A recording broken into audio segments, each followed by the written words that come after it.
Bueno, muy bien, buenas noches. Estoy un poco complicada con la señal, no sé si se escucha bien. Sí, se escucha bien. Bien, gracias. Bueno, muy buenas noches a todos, bienvenidos como siempre, y a los que se han sumado hoy también muy bienvenidos. Como siempre, mucha valoración de nuestra parte porque destinen este tiempo a estos encuentros que nos aportan tantos elementos, tantos datos y tan importante para resolver esta problemática. Y bueno, nuevamente, por supuesto, interminables gracias al doctor Diego Soriano, a quien aprovecho y ya lo presento. Él colabora con nuestra red, realmente como dije el otro día, pero es por si hay gente que se suma recién hoy, con mucha generosidad, con mucho trabajo, con mucha seriedad y fundamentalmente desde un lugar absolutamente desinteresado, o más bien interesado en hacer un aporte para que sigamos colaborando entre todos a mejorar nuestras comunidades. Así que bueno, siempre nuestro gran agradecimiento y reconocimiento.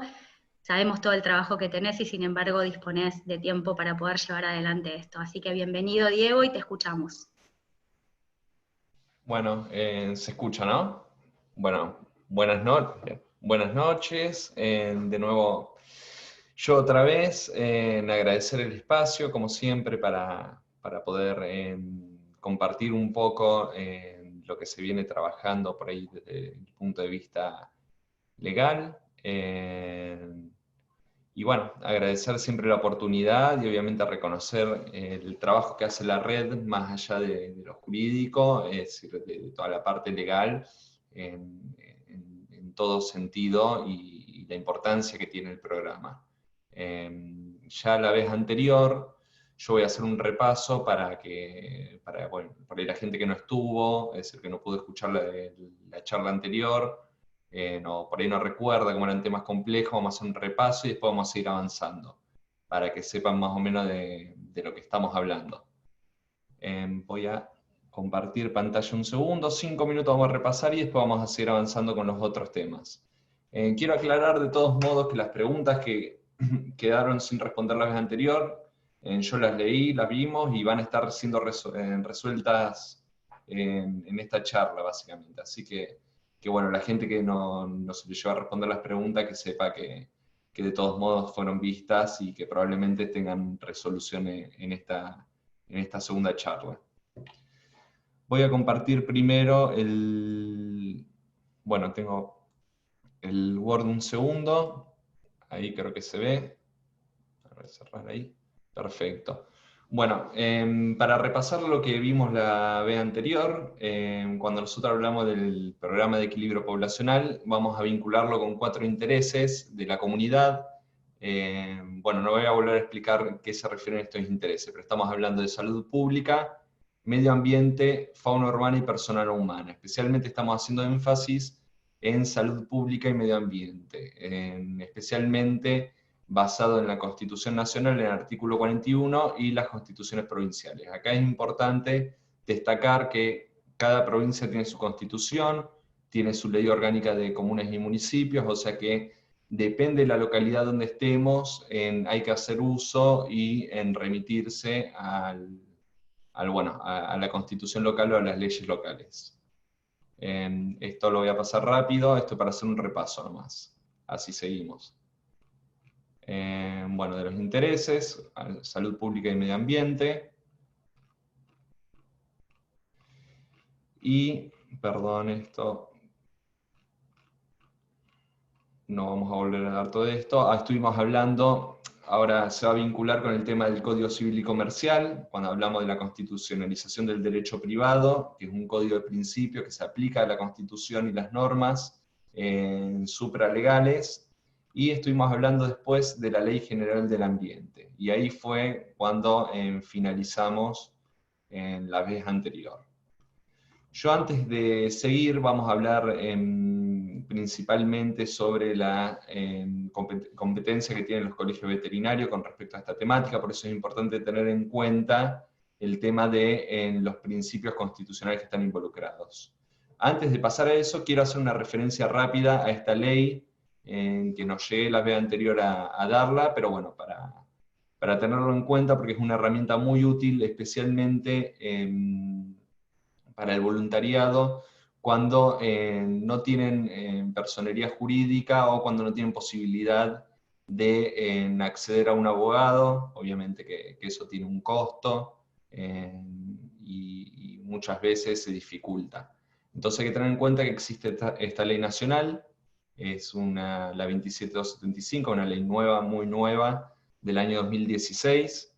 Está vinculada, es la Ley de Derecho a Acceso a la Información Pública, está vinculada específicamente con la Administración Pública Nacional, o sea que vamos a estar hablando del Estado Nacional y sus entes descentralizados, pero no abarca al Estado provincial y municipal, si bien la ley invita a las provincias a adherirse. Sin embargo, hay que investigar y averiguar, depende de la provincia que estamos, el municipio que estamos, porque suelen haber leyes anteriores o ordenanzas anteriores que está contemplado el acceso a la información pública. Por ejemplo, en Santa Fe existe una normativa y en Rosario, específicamente donde soy yo, también hay una ordenanza que regula el acceso a la información pública.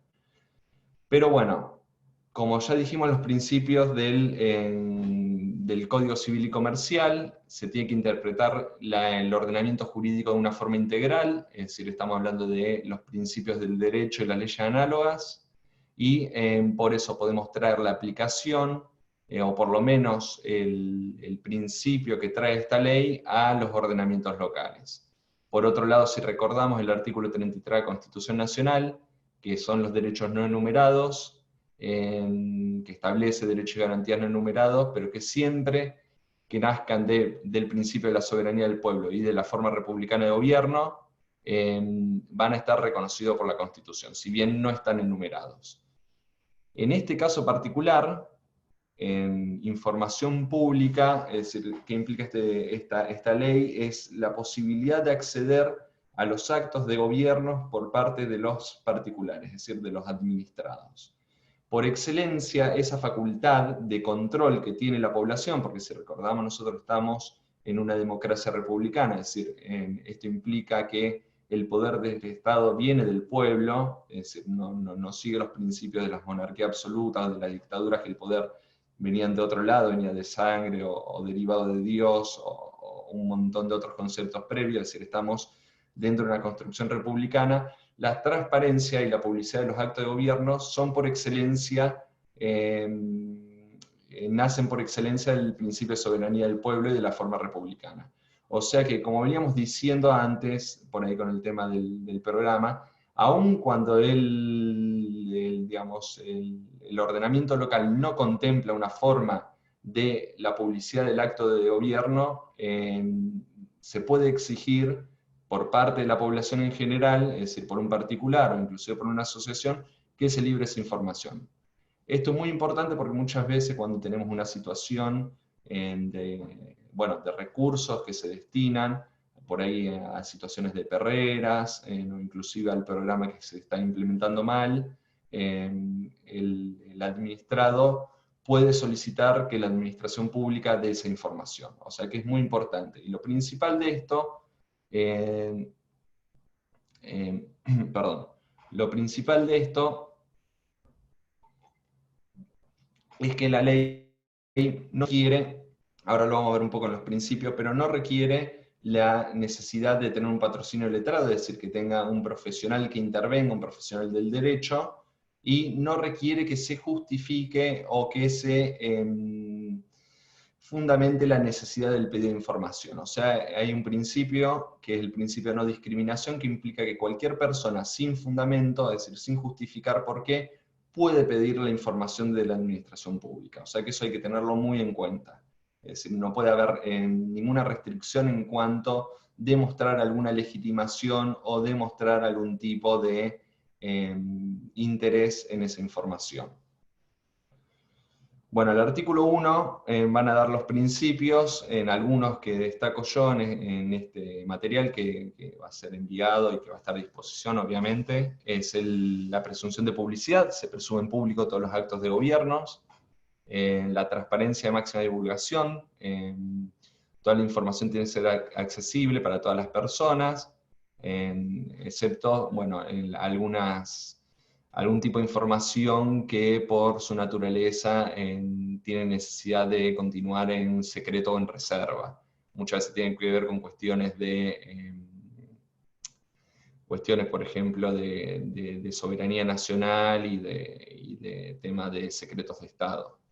En no discriminación, que esto lo acabo de mencionar, es decir, sin exigir expresión de causa o motivo para la solicitud. Apertura, esto es importante, y esto era lo que tiene que tender, porque nosotros ya estamos hablando que es un derecho de la población, y tiene que tender a que esa información sea accesible en todos los formatos electrónicos abiertos. Esto implica que la información tiene que estar en los sitios web, en las redes, es decir, con Internet ya se está hablando de una herramienta importantísima para el conocimiento de los actos de gobierno. Entonces, una de las preguntas que había ahí, o varias de las preguntas que había, era ¿qué hacemos para conseguir, por ejemplo, si hay una ordenanza vigente, qué se hace con el presupuesto y demás? Bueno, se puede, por nota sin fundamento, es decir, se puede presentar ante la administración pública y requerir esa información, es decir, las ordenanzas que haya, el tema de, por ejemplo, el presupuesto, a qué se está destinando el dinero, o por ahí cuando tenemos un caso a veces sucede alguna perrera o de algún lugar en el cual, por ejemplo, se prohíbe el ingreso al público en general, es decir, hay una especie de velo en el acceso, de ver en qué condición está la situación. Bueno, a través de esta ley se puede exigir al Estado que libre esa información. O sea, que hay que tenerlo muy en cuenta porque es una buena herramienta que está, digamos, que básicamente nadie conoce, pero que está a mano de la población y que cualquier persona, es decir, cualquier individuo puede utilizar. Bueno, gratuidad. Bueno, esto de la legitimación activa, lo que venía diciendo obviamente, que no hay que acreditar ningún tipo de derecho subjetivo de interés legítimo, es decir, no hay que motivar la solicitud, ni se requiere patrocinio letrado, es decir, no se requiere un abogado para esto. Y esto es importante, el artículo 7 infine, es decir, infine en la parte final del artículo, enumera todos los sujetos y establece que el incumplimiento es considerado causal de mal desempeño. O sea que acá el funcionario público, la cabeza de la administración del ente descentralizado, es responsable de brindar la información. Y incumplir la ley implica mal desempeño, con todo lo que trae aparejado. O sea que en realidad se le pone un peso muy fuerte sobre la administración pública y especialmente sobre el funcionario, que no puede dejar de brindar esa información. Bueno, tiene un trámite que no es pertinente y no cumplido, se habilita una vía judicial que es una acción de amparo.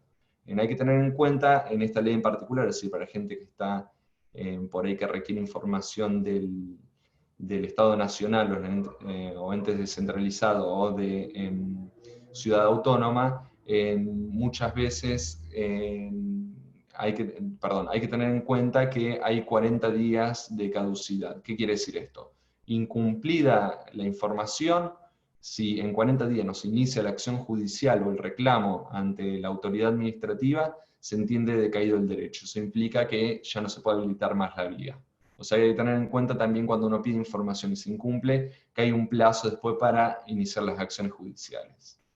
Esto, bueno, lo vamos a adelantar, está en el material. Bueno, 40 días hábiles. Y esto es importante, lo voy a destacar, porque me parece que es importante que lo entiendan desde el punto de vista de la administración pública y desde el punto de vista del administrado. Una de las preguntas recurrentes era ¿qué responsabilidad tiene el funcionario, en particular el funcionario público? Un poco de eso vamos a ver, más allá de la responsabilidad que tiene el Estado por el incumplimiento de todas estas leyes que estamos mencionando. Esta ley va a traer el artículo 18 que pone en cabeza del funcionario público o el agente responsable una responsabilidad. Y dice que al final incurre en falta grave sin perjuicio de las responsabilidades administrativas, patrimoniales y penales que pudieran caberle conforme a lo previsto en las normativas vigentes. O sea que en realidad Acá tenemos que el funcionario encargado de brindar la información, que se niega a brindar la información, o la brinda en forma incompleta, o desoye la solicitud del administrado, es decir, del ciudadano, incurre en falta grave y puede tener responsabilidad administrativa patrimoniales en su patrimonio y penales inclusive. O sea que hay que tenerlo en cuenta. Hay mucha normativa que tiene en cuenta esto. Después, cuando veamos el tema de las sanciones combinatorias, de las 30, por ahí con el tema, si llegamos a tiempo, con el tema de las acciones judiciales que se pueden realizar con el tema del incumplimiento estatal de la prestación de este servicio público. Vamos a ver inclusive que se pueden extender muchas veces al funcionario encargado de la dirección o del programa. Y antes de pasar al PowerPoint, que me ayudaron a preparar desde la red, porque yo por ahí eso no manejo mucho, pero bueno, hay que agradecer también la colaboración técnica en todas esas cosas, en que me ayudaron a preparar, que vamos a estar enfocando el tema de colegio veterinario, el conflicto con el Estado y con las asociaciones. Quiero mencionar un fallo rápido que redondea más o menos lo que estuvimos hablando en la última presentación, la última charla, que me parece hiper interesante para que ustedes entiendan después cómo todo esto que parece subido digamos, en el aire y totalmente abstracto tiene implicancias en el día a día y especialmente dentro de la justicia. Inclusive, y yo lo voy a repetir siempre, el fallo de Sandra abrió puertas a que cambie totalmente la mentalidad dentro de los tribunales, dentro de la prestación de justicia. O sea que, aunque parezca que esto es muy abstracto, después tiene implicancia en la regulación del día a día de la sociedad, y cambia la mentalidad. Entonces hay que ir avanzando sobre estas cuestiones, y el primer paso es educando y entendiendo las implicancias y la gravedad de lo que estamos hablando, que no es una cuestión menor. Este fallo lo voy a mandar como material, no sé si lo van a poder subir o no, pero bueno, es un fallo conocido, el fallo Catán, del año 83, o sea que estamos hablando antes de la reforma de la Constitución del año 94, estamos hablando antes de la Ley General del Ambiente, estamos hablando antes del Código Civil y Comercial de la Nación del año 2015, es decir, estamos hablando mucho tiempo antes de todas esas situaciones, pero cómo la mentalidad del juzgado varía enormemente después las implicancias. Me voy a tomar 5 minutos nomás para no detenerme mucho en esto, pero me parece importante leer los fundamentos del fallo. Los hechos los voy a leer para no equivocarme. La demanda persigue en sustancia la prohibición de cazar o pescar toninas boveras en nuestro mar hasta tanto existan estudios acabados acerca del impacto ambiental y faunístico que dicha caza puede provocar. La acción fue motivada por dos autorizaciones dadas por el Poder Ejecutivo Nacional para pescar o cazar 14 toninas boveras, circunstancia que los demandantes consideran que puede resultar de concretarse de importancia suficiente, como para alterar el ambiente en que habitan estos animales y la forma y expectativa de vida de los mismos. El basamento de tal posición descansa, como ya lo adelantaré, en la falta de estudios serios sobre el tema. Además, llaman la atención sobre el hecho de que la Dirección de Conservación del Patrimonio Turístico de la provincia de Chubut se habría manifestado en contra de la decisión del organismo central. Bueno, los hechos son muy complejos, pero básicamente se dio autorización para la caza de toninas boveras en la provincia de Chubut. En teoría estaba fundado por una investigación que se había hecho por un convenio con otro país, y lo que se plantea acá, que el impacto ambiental que puede tener, es decir, el daño que puede generar en la fauna, era enorme y podía llegar a extinguir una especie. Lo importante, voy a resaltar estos considerando, es decir, la parte de la sentencia, donde todo lo que dijimos y todo lo que venimos diciendo se ve claramente plasmado en la práctica. Entiendo que el interés jurídico de las personas se protege mediante acciones. Es decir, para que se abra la vía procesal que resulta apropiada, debe demostrarse un interés jurídico. El interés simple parece ser considerado una categoría jurídica, pues de no ser así no debería siquiera ser tenida en cuenta por los doctrinarios. Pero no puede ser también que, siguiendo una corriente axiomática tradicional, se mencionan los intereses simples sin una razón suficientemente válida desde el punto de vista jurídico, ya que si la doctrina se ocupa de estos intereses y los considera de sustancia jurídica de alguna manera, deberían ser contemplados. Es decir, esto era lo que veníamos hablando en realidad sobre el tema de los intereses. Aun cuando no hay una legitimación activa, es decir, aun cuando no se pone en cabeza de la comunidad algún tipo de acción, sin embargo, se mencionan estos intereses. Y cómo se funda, ahora luego con esto que sigue, cómo se funda en realidad por el principio, ese principio precautorio que era más abarcativo que el principio preventorio que habíamos visto en la Ley General de Ambiente. Bueno, antes de que esté dentro de la normativa, ya se había establecido en este fallo esa línea de pensamiento. No obstante, creo que se ha demostrado que la cuestión es de naturaleza diferente. Considero que el derecho de todo habitante, a que no modifique su hábitat constituye, ya lo adelanté, un derecho subjetivo. En efecto, la destrucción, modificación o alteración de un ecosistema interesa a cada individuo. Defender su hábitat constituye, a mi ver, una necesidad o conveniencia de quien sufre el menoscabo, con independencia de otros miembros de la comunidad, con independencia de que otros miembros de la comunidad no lo comprendan así y soporten los perjuicios sin intentar defensas.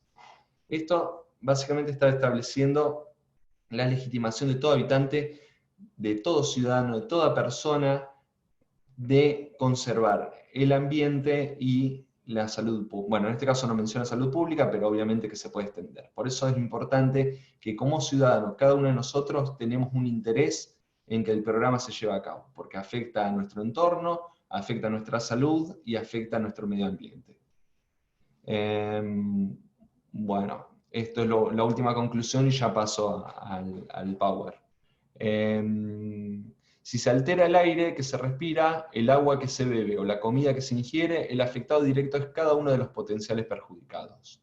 Si la biosfera se modifica, cada persona verá alterada su forma de vivir. Su existencia estará amenazada o reducida. No se trata de necesidades o conveniencias públicas, se trata de cada vida afectada y de quienes dependen de esta persona. Bueno, me pareció muy poética la conclusión y muy acertada, pero veamos cómo ya en el año 83 se estaba aplicando el principio precautorio que recién en el año 2002 va a estar consagrado en la Ley General del Ambiente y en el año 94 en la Constitución cuando está hablando de las pautas mínimas en su artículo 41. Teniendo en cuenta todo esto, más lo que estuvimos mencionando la charla anterior, vamos a ver ahora la importancia del programa y qué pasa cuando hay una entidad, o en este caso una persona, como el colegio veterinario, que trata de inmiscuirse dentro de las facultades estatales, pero siempre teniendo en cuenta que es un derecho y un deber del Estado proveer a la ciudadanía de un ambiente sano y equilibrado. A ver, ¿cómo parar? Un segundo que veo cómo compartir el Power. Ahí está. ¿Se ve, no? Ahí está. Bueno, cualquier cosa me dicen si no se ve. Perfecto, Diego. Sí, se ve bien. Bueno.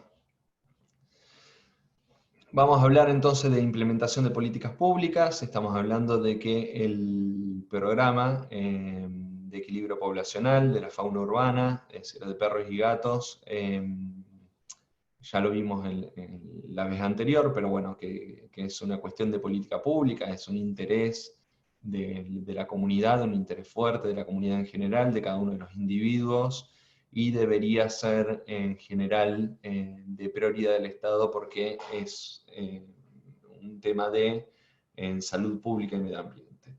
Y voy a repetir de nuevo para que se entienda y queden claro que, porque también hubo mucho con respecto y por ahí me voy a adelantar un poco, pero bueno, lo voy a decir ahora. También hubo mucho con respecto a que hubo cancelación o restricción excesiva sobre este programa en los municipios, en las comunas que se venía llevando adelante por el tema del COVID-19, es decir, por el tema que también es una cuestión de salud pública, obviamente, de gran importancia, fundamental, pero por el tema de la pandemia. Y es importante que acá estamos hablando de salud pública y salud pública. Entonces, es fundamental entender que el programa no se puede cancelar de un día para el otro. Yo la verdad que el tema de las estadísticas no la tengo tantos números en la mente como para decirle, pero yo sé que en un mes, 2 meses, 3 meses que se cancela el programa, se vuelve a foja cero. Esto implica que toda la inversión económica de capital humano y de avance que se va haciendo sobre estas cuestiones se vuelve para atrás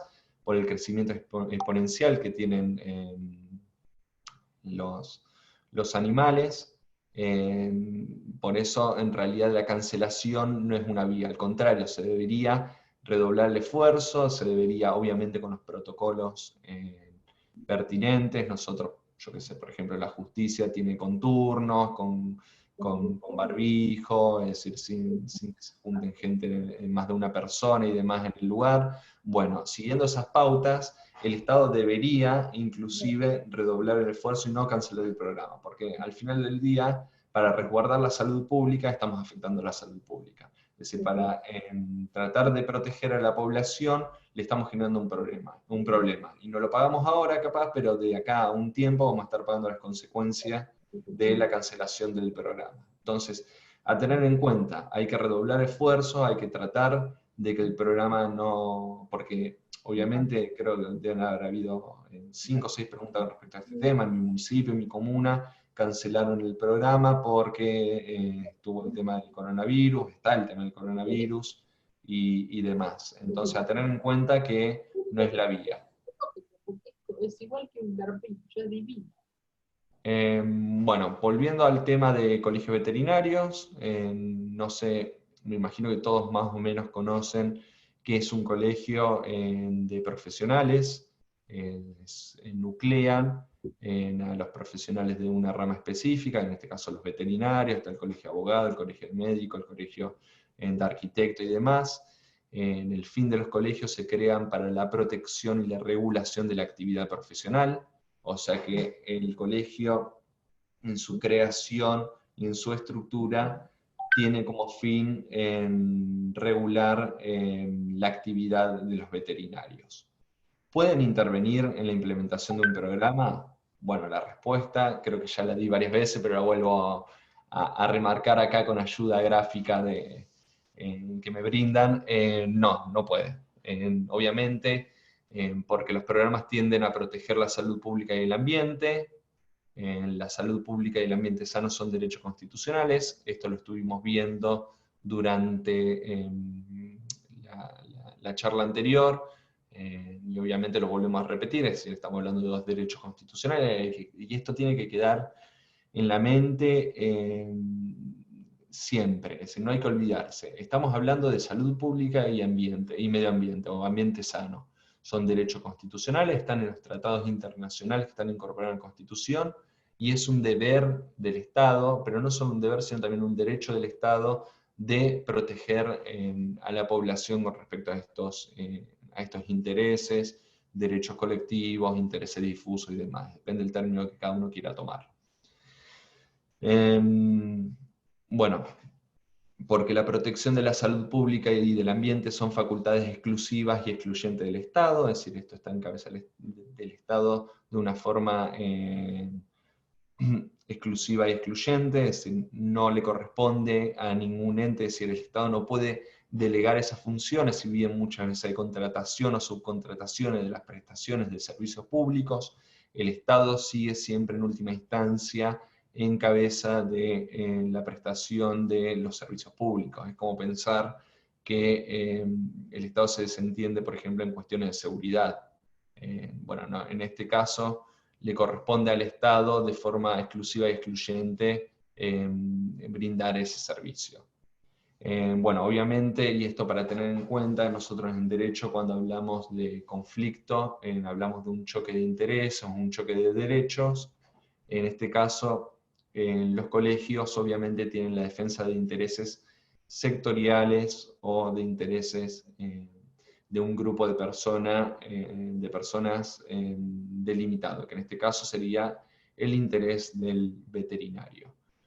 No siempre es así, muchas veces hay veterinarios que quieren llevar adelante el programa, que están convencidos de que este es el camino para solucionar este problema, y el mismo colegio es quien, bueno, obviamente les cercena esa posibilidad de ayudar y de mejorar digamos, la salud pública y a la comunidad misma. Pero hay que tener en cuenta que estamos hablando de intereses sectoriales. Entonces, cuando hay un conflicto entre estos intereses, entra el interés sectorial contra el interés público. Y en principio, por lo que vimos en el artículo 240 del Código Civil y Comercial, los derechos de incidencia colectiva, los intereses de la comunidad en general, estos intereses difusos, tienen prioridad sobre los derechos individuales. O sea que cuando hay un conflicto entre el colegio y el interés de la comunidad, en principio tiene que primar el interés de la comunidad. Y de hecho es obligación del Estado darle primacía a ese interés público. Bueno. ¿Deberían los colegios veterinarios habilitar los quirófanos municipales fijos y móviles? No, obviamente, porque es una facultad reservada a la administración pública, es decir, la función estatal no es delegable a terceros, si bien puede subcontratar servicios propios, por ejemplo, yo siempre digo el tema de la recolección de residuos, es decir, hay una subcontratación del Estado. Sin embargo, el Estado no se puede desentender y en última instancia es el encargado de llevar adelante la prestación de servicios públicos. O sea que en realidad el Estado no puede delegar su facultad, no le puede decir al colegio veterinario que se encargue de llevar adelante las cuestiones de administración pública y de servicio público. Todo esto surge obviamente del Estado de Derecho y del sistema republicano, por esto que decimos que en realidad el poder del Estado proviene del pueblo, entonces es la misma población que le delega esa facultad al Estado y que al mismo tiempo le pone el límite que no puede subdelegarlas. En dos ejemplos ilustrativos, pero bueno, podemos pensar un montón más, es como pedir que el colegio veterinario habilite y controle el hospital público o el dispensario municipal. Muchas veces, digamos, no solo es una cuestión provincial, sino también una cuestión comunal o municipal, la cuestión de salud pública, y por eso el colegio tampoco puede meterse en esos ámbitos, el colegio veterinario. Bueno, en este caso el colegio médico.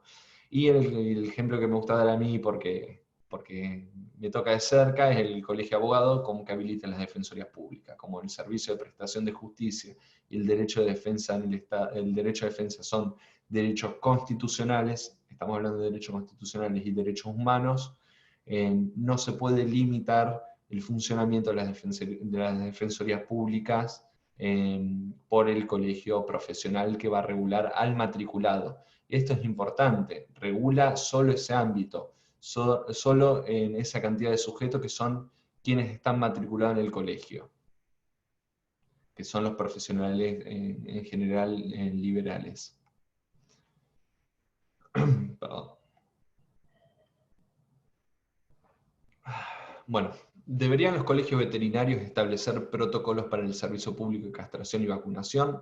No, de nuevo volvemos a lo mismo, es decir, no hay protocolo que tenga que establecer, de hecho esas son facultades del Estado, el Estado va a establecer el protocolo, la forma de prestar esos servicios, es decir, la coordinación, el presupuesto, es decir, las distintas esferas del Estado van a tener que trabajar coordinadamente para prestar estos servicios de castración y vacunación. Tengamos en cuenta, además, que acá estamos hablando muchas veces de zoonosis, es decir, estamos hablando de cuestiones que tienen una importancia enorme en un Estado de Derecho y que no puede un colegio particular, que además tiene limitada su jurisdicción a la circunscripción donde actúa, en detener la implementación de sistemas de salud pública. Es decir, siempre hay que tener en cuenta, y esto es una frase que hay que tener como muletilla, la salud pública es una facultad exclusiva y excluyente del Estado.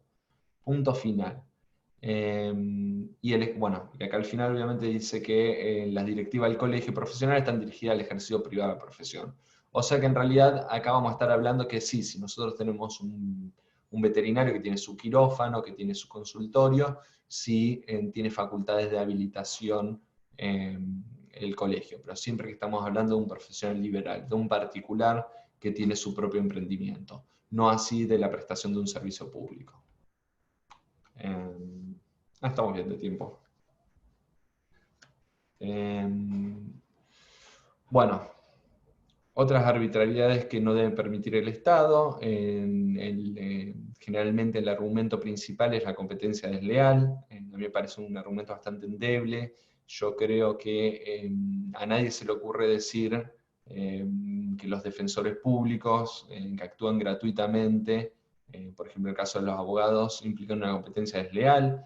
Yo no creo, y creo que no debe haber un solo abogado que debe pensar que se tienen que sacar las defensorías porque no sacan trabajos, porque no le cobran al cliente que no es un cliente, es decir, al administrado. En este caso lo mismo, no sé por qué, en realidad sí sé por qué, pero queda en el imaginario social que esto es diferente, que la profesión veterinaria es distinto de lo que tiene que suceder en medicina o en derecho o en las prestaciones de servicios públicos. Entonces, no hay competencia desleal porque no se está robando clientela de un particular a otro, sino que se está prestando un servicio público, no es una competencia desleal, vuelvo a repetir, y no se tiene que permitir que se acusen a estos veterinarios, generalmente se les inicia un sumario administrativo, terminan teniendo un dolor de cabeza y demás, pero no hay que permitir que estos veterinarios que prestan una función pública, un servicio público, sean acusados de competencia desleal. Bueno, obviamente esto abarca al servicio público en general, a los veterinarios del Estado de planta permanente, es decir, a los que son empleados públicos o funcionarios públicos, a los veterinarios contratados por el Estado, es decir, que tienen un precio diferencial, obviamente. En muchos colegios se establece un canon mínimo, es decir, un monto mínimo por castración, que es irreal para una prestación de servicio público y es irreal para el Estado, que solvente esos montos que generalmente son muy altos, que sí pueden llegar a ser adecuados para la prestación de un particular. Obviamente cuando se cobra debajo de esos aranceles, en la prestación de servicio público no se está incurriendo en competencia desleal, no funciona así. Y bueno, los veterinarios contratados por el Estado que atienden animales en todos los estratos sociales, castración, atención veterinaria y demás. Tengamos en cuenta que lo que le interesa a la comunidad y al Estado acá es, más allá de que, y esto hay que repetirlo, más allá del concepto de persona no humana, lo que le interesa al Estado es preservar la salud pública. Entonces, está por encima de los intereses sectoriales.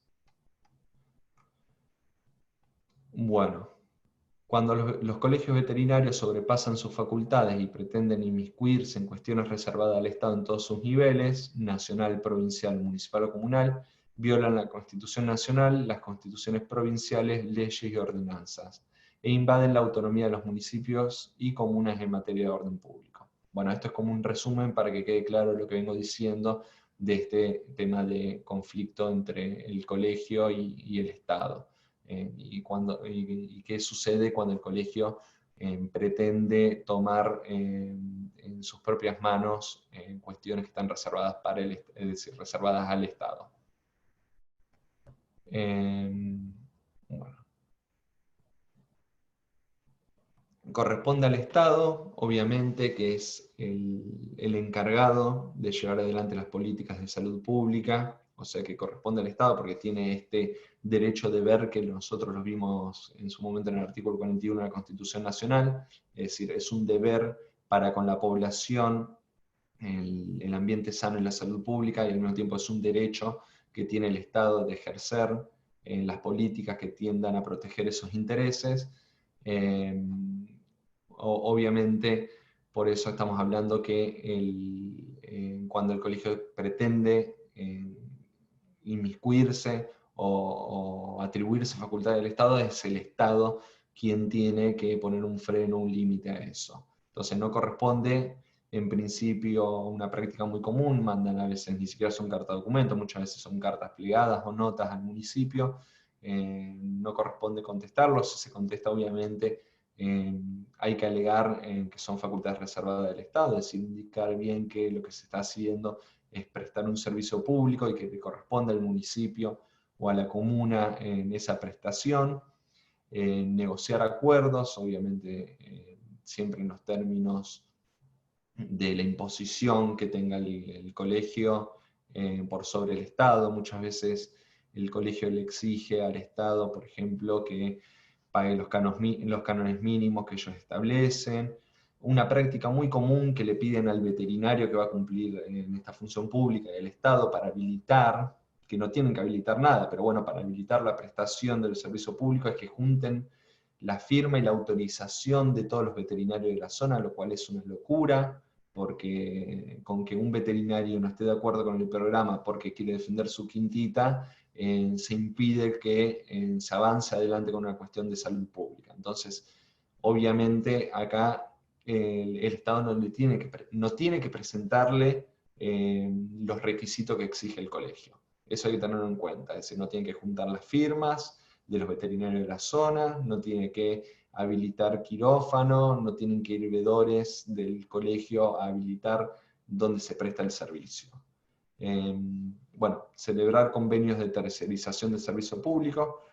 Obviamente el Estado puede, si quiere, tercerizar un servicio, pero de todos modos es el mismo Estado quien puede contratar directamente, es decir, con las pautas internas, obviamente, que tienen la administración pública, para contratar o inclusive nombrar, si estamos hablando de planta permanente, nombrar a algún veterinario para que preste el servicio público. Y brindar información sobre el servicio público a los profesionales que en él se desempeñan. Muchas veces hay pedidos de informe, hay que tener cuidado con esto porque el pedido de informe que muchas veces se hace al Estado sirve después de fundamento para atacar al veterinario y para iniciarle un sumario administrativo. El veterinario después termina con un dolor de cabeza y el colegio, a través de su tribunal de ética o tribunal de disciplina, termina en algún sentido disuadiendo la colaboración de los veterinarios en la implementación del programa. O sea, hay que tener mucho cuidado también con este tema.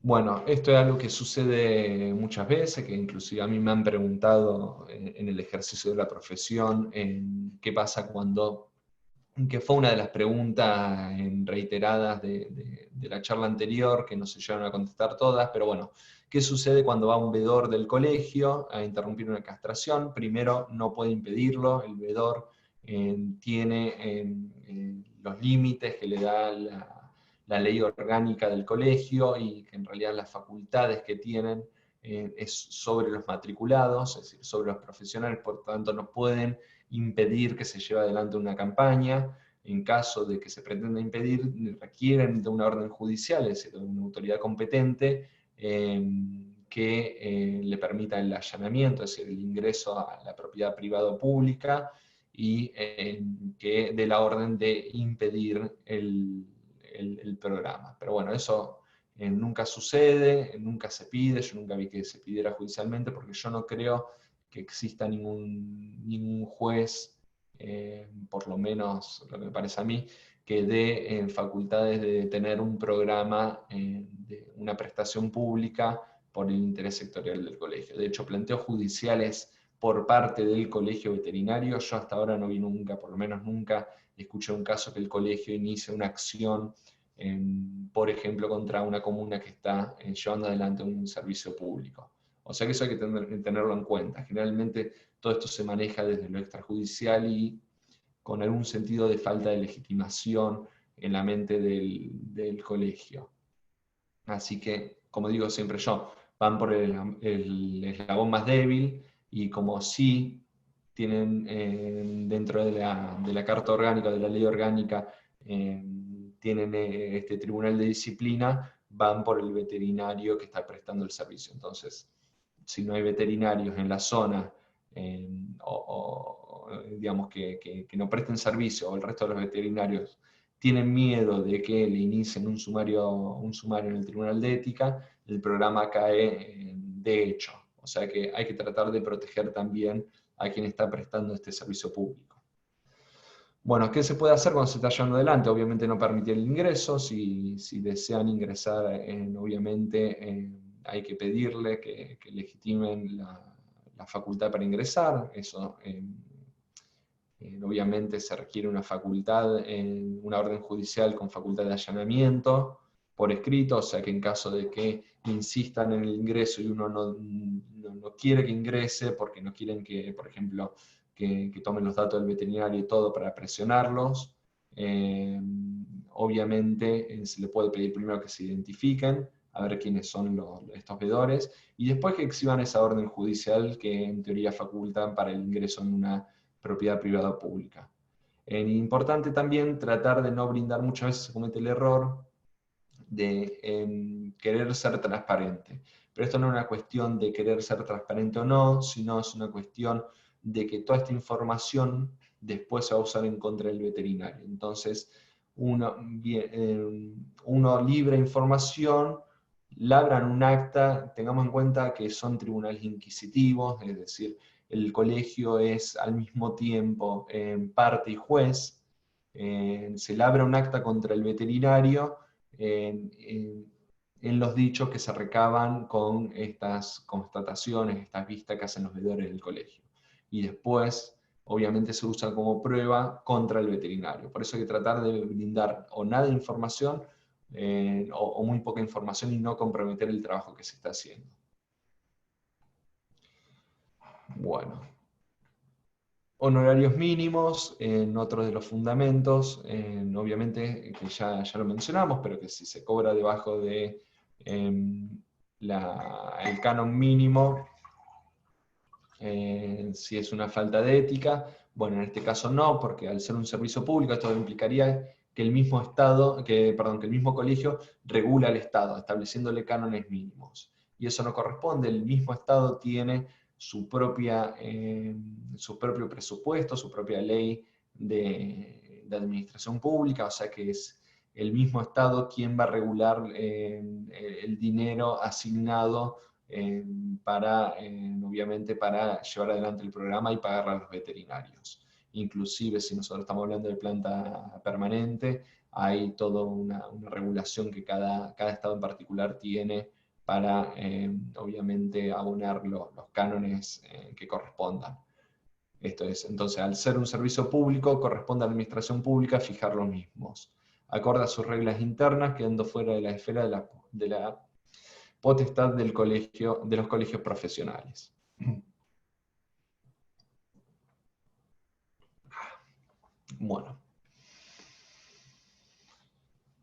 Bueno, ahora pasamos a la parte, al otro lado, es decir, acá estamos viendo el conflicto, hasta ahora estamos viendo el conflicto del Estado con el colegio, cuando un Estado quiere llevar adelante, si una comuna, un municipio quiere llevar adelante el programa adecuadamente y se encuentran con los obstáculos que va poniendo el colegio.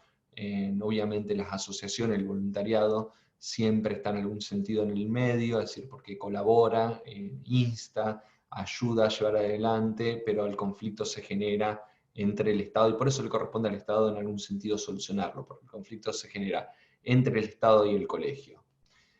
Ahora, ¿qué sucede en el caso de que el incumplimiento venga por parte del Estado? Bueno, esto creo que ya lo vimos la vez anterior, pero lo vamos a remarcar. por el tema de la falta de presupuesto. Como estamos hablando de cuestiones constitucionales, estamos hablando de derechos de incidencia colectiva o de intereses difusos, el incumplimiento de una ordenanza o inclusive del programa, aun cuando no esté dentro de una ordenanza, por falta de presupuesto en este caso, no es alegable. ¿Qué significa? Que la administración pública, al tener el deber, ahora lo estamos viendo desde el punto de vista del deber, el deber de brindar un ambiente sano y de garantizar la salud pública o la salud de la población, no puede excusarse en la falta de presupuesto para no llevar adelante el programa. Obviamente le corresponde al municipio, a la comuna, en asignar los recursos públicos, siempre es algo que se sabe, en realidad los recursos son limitados, las necesidades son infinitas, o sea que siempre hay una cuestión de dificultad en la asignación, pero no es una excusa la falta de presupuesto para, obviamente, no atender estas cuestiones constitucionales. Inclusive se le puede exigir al Estado, ahora desde el punto de vista del particular, que lleve adelante el programa porque estamos defendiendo un interés público.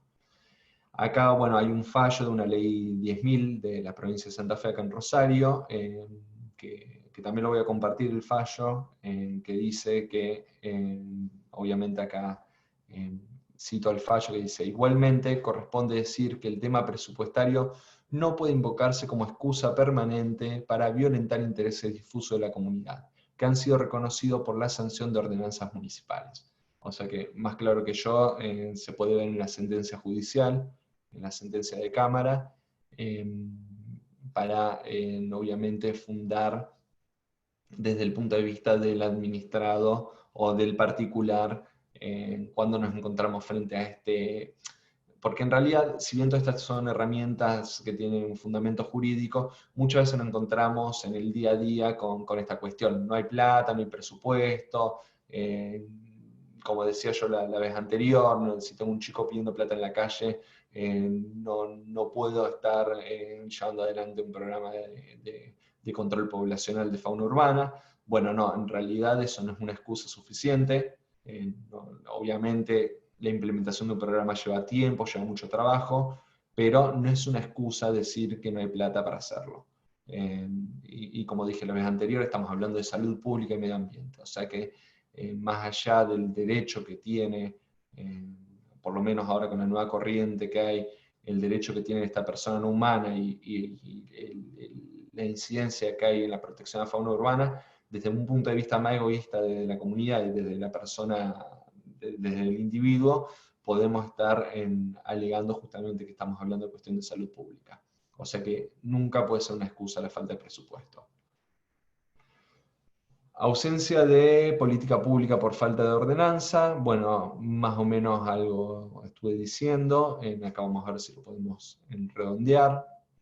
La falta de normativa no es una excusa para no resolver una cuestión constitucional. Esto lo vimos la vez anterior con el artículo 1, 2 y 3 del Código Civil y Comercial, el artículo 41 de la Constitución Nacional y las constituciones provinciales, la implementación directa de las normativas que tienen que ver sobre cuestiones de intereses difusos. O sea que en realidad que no exista una normativa específica, y es más o menos lo que venía diciendo con el tema de la Ley de Acceso a la Información Pública, que no exista una normativa local para la implementación de una cuestión una cuestión pública, una cuestión de intereses públicos, que no exista una normativa específica local, no implica que no se puede nunca implementar una política. O sea que tampoco es una excusa que no haya una ordenanza. Obviamente que no haya una ordenanza específica no implica que la cuestión no tenga que resolverse. Yo un poco había hecho la analogía con el artículo 3, cuando se presenta el caso ante el juez, el artículo 3 del Código Civil Comercial, cuando se presenta el caso ante el juez no puede no resolver la cuestión. Esto es algo parecido. El funcionario público, es decir, el representante del Estado, no puede no resolver un conflicto, en realidad una necesidad más que un conflicto, una necesidad constitucional de la población. Es competencia del Estado en todas sus órbitas la tutela de la salud pública. Si es una necesidad social, es un derecho de la comunidad. y el funcionario público no puede desentenderse de resolver la cuestión, volviendo a lo mismo. En realidad es una obligación del funcionario brindar las herramientas para solucionar la problemática. Bueno, responsabilidad de los municipios y comunas en el cuidado de la salud pública. Hay que ver, obviamente, hay que entender, y lo voy a volver a repetir, está la Constitución Nacional, están las constituciones provinciales, están las leyes orgánicas de los municipios y las comunas. O sea que cada derecho local hay que irlo viendo en particular. Acá hay algunos ejemplos de constituciones de las que conozco yo, pero obviamente en cada provincia lo primero que hay que hacer, además de ir a ver la Constitución Nacional y ver las leyes nacionales, es ver qué dice mi Constitución provincial y qué dice mi ley orgánica de comunas y municipios. Eso es lo primero que hay que hacer. Generalmente hay una responsabilidad del municipio y la comuna en llevar adelante las cuestiones de salud pública. Acá, por ejemplo, bueno, en el artículo 19 de la Constitución provincial habla que la salud pública es un derecho fundamental del individuo a interés de la colectividad. Obviamente pone en cabeza la provincia, pero bueno, se tiene que establecer, acá dice con tal fin, con tal fin, establece los derechos y deberes de la comunidad y del individuo en materia sanitaria. O sea que en realidad acá la Constitución provincial ya no está, de la provincia de Santa Fe, no está poniendo en cabeza del Estado la salud pública como un interés de la colectividad, que por ahí no estaba, que está basado en el artículo 41 de la Constitución Nacional, pero que acá profundiza más en el concepto. Bueno, la Ley Orgánica Municipal de Municipalidades de Buenos Aires establece que corresponde a la función deliberativa municipal reglamentar la protección y cuidado de los animales. En la Constitución de Cava, de Ciudad Autónoma de Buenos Aires, establece que la protección de la fauna urbana y el respeto por su vida está en cabeza de la ciudad autónoma, es decir, controla su salubridad, evita la crueldad y controla su reproducción con métodos éticos. O sea que inclusive acá estamos viendo que está expresamente mencionado la forma ética de control poblacional. Y esto está en la Constitución de Ciudad Autónoma.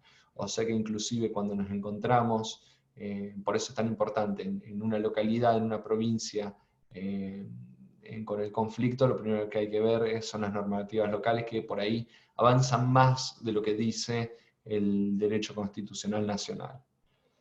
Bueno, y en la Constitución de Córdoba establece expresamente de competencia municipal, dice que son funciones, atribuciones y finalidades inherentes a la competencia municipal. 1, gobernar y administrar los intereses públicos locales dirigidos al bien común. Y, inciso 7, atender las siguientes materias: salud, protección de ambiente y equilibrio ecológico.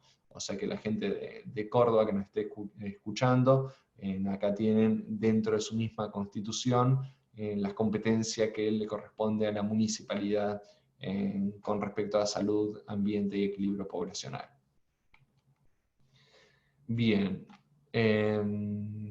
esto, bueno, lo habíamos mencionado un poco en la charla anterior. Es exclusivo el servicio público, es exclusivo para los sectores vulnerables, generalmente es una excusa. Hubo muchas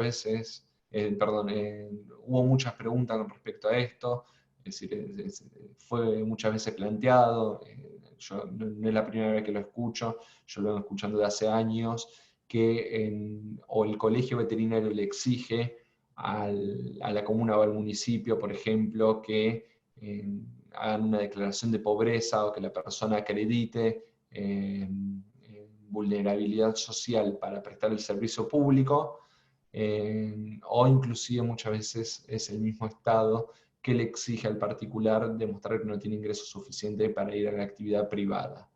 Esto en realidad, primero, y antes que nada, implica un acto discriminatorio, es decir, el acceso a los servicios públicos. Es como si yo dijera, no sé, que la policía tiene que estar en ciertos sectores sociales y en el resto no, y el resto de la población tiene que tener seguridad privada, lo cual sería una locura, porque nosotros estamos hablando de intereses de la comunidad, que estamos todos en el mismo barco, y eso es lo que hay que entender, que no importa a qué sector se pertenece, en realidad esto afecta a la población en general.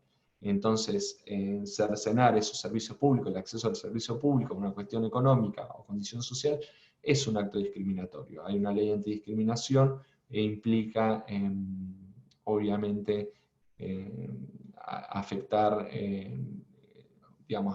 el acceso al servicio público. Esto es, bueno, la vuelvo a citar para no incurrir en robos de ideas, pero bueno, esto es una herramienta que a mí me mencionó la doctora Fait, o sea que la quiero mencionar obviamente porque bueno, por la propiedad intelectual.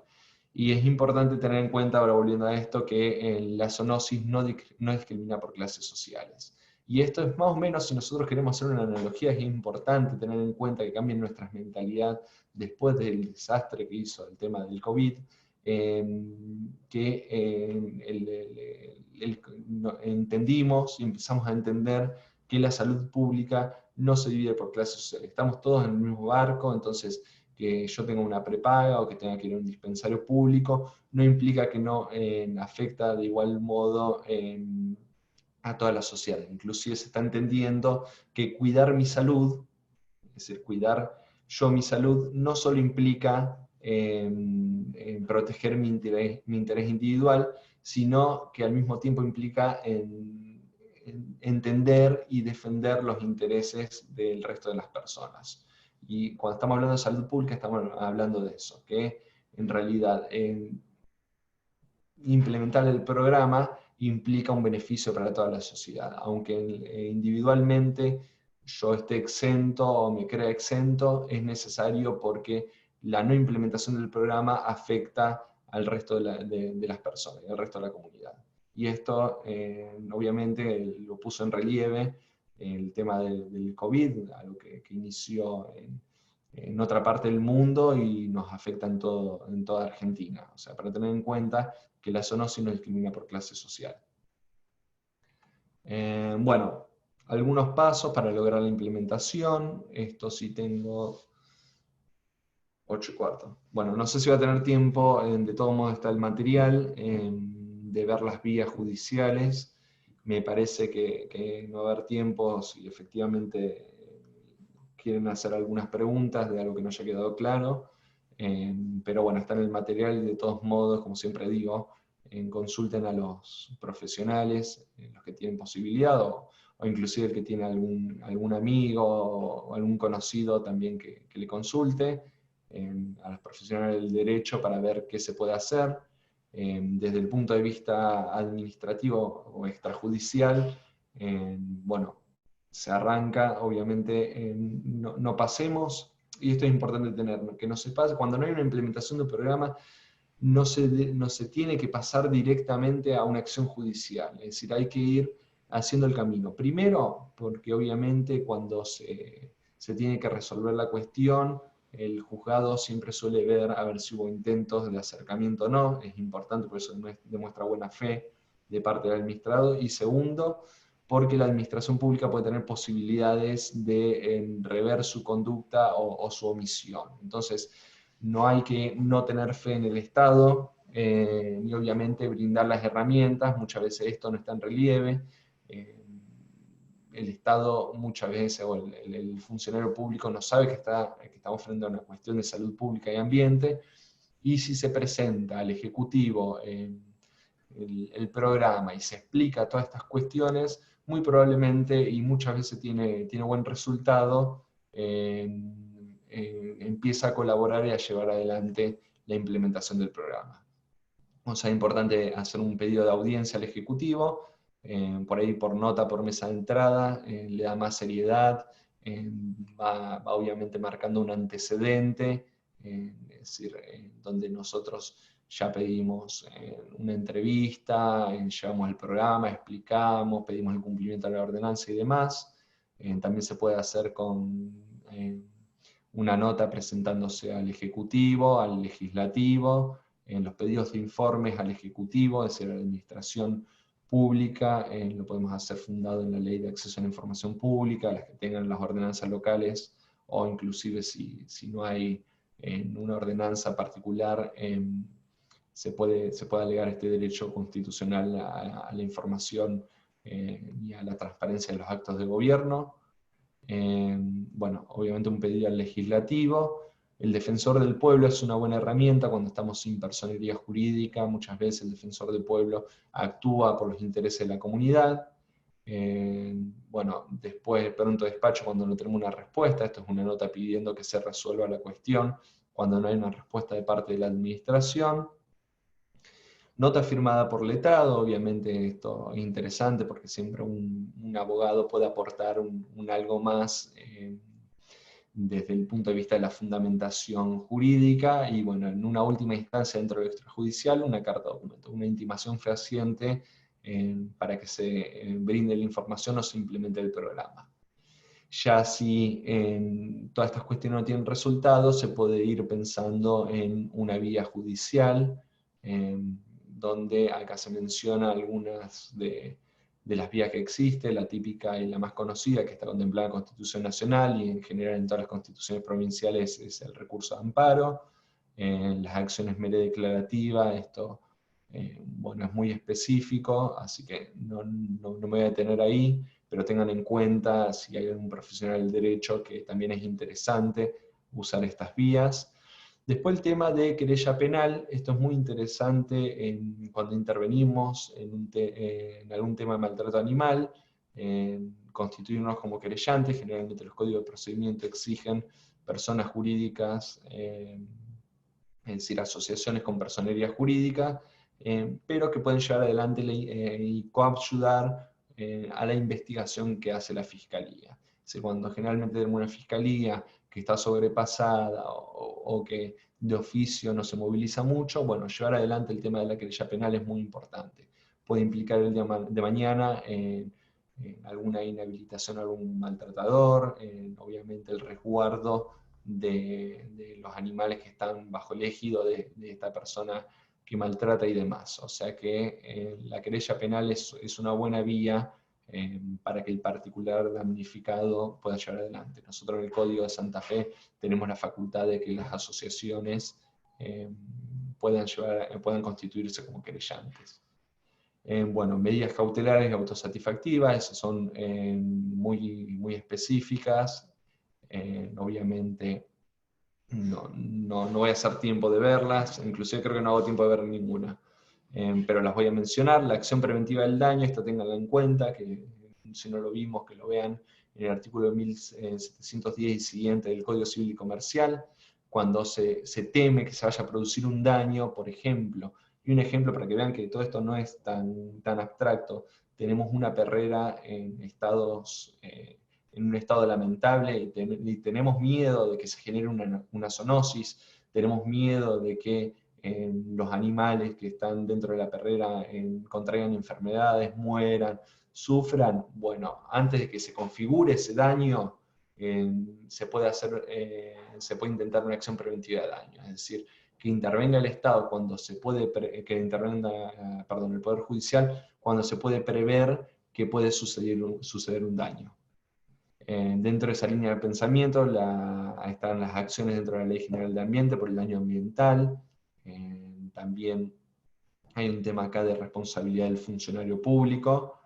El habeas corpus me parece interesante mencionarlo porque es una herramienta en que uno se imagina y tradicionalmente está pensada por detenciones ilegítimas, es decir, bien dirigido a la persona humana y a los abusos de la fuerza de seguridad, pero con el fallo de Sandra se intentó esta vía novedosa y fue una novedad, valga la redundancia, para ver qué vía se implementa para solucionar un conflicto. Entonces hay que tener en cuenta que hay que echar mano de todos los recursos que tenemos y de estas leyes y recursos análogos para solucionar el conflicto.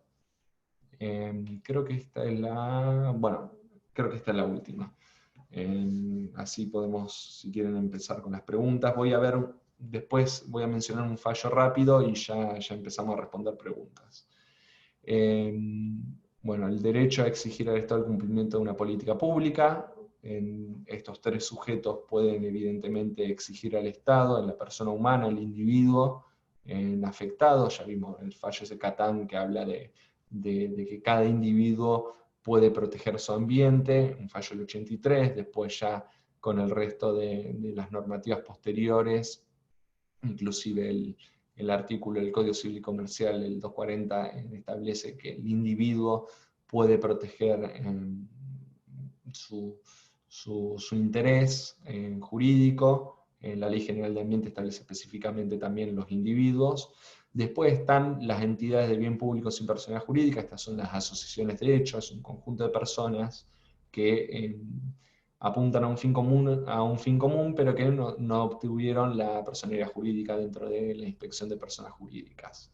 Y después está la entidad de bien público con personalidad jurídica. Es importante, y siempre que se pueda, en que las asociaciones y las fundaciones se registren y obtengan la personalidad jurídica, porque implica un abanico mayor de acciones judiciales y de legitimación que por ahí el particular no tiene. Inclusive, recién cuando mencionaba el tema de la querella se pone en cabeza de las asociaciones y no de los particulares. Entonces hay que tener en cuenta también que si no tenemos una personalidad jurídica, judicialmente muchas veces tenemos limitadas las facultades.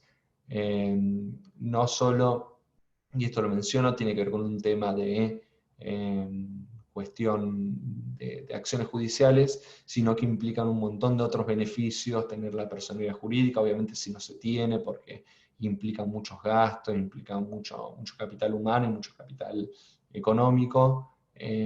Si no se tiene no pasa nada, hay un montón de recursos, pero bueno, es importante siempre que se tenga la posibilidad de obtener la personalidad jurídica, es decir, va a limitar la responsabilidad sobre los bienes, muchas veces el Estado da subvenciones, puede firmar convenio con las asociaciones y demás, o sea que implican un montón más de herramientas que podemos utilizar.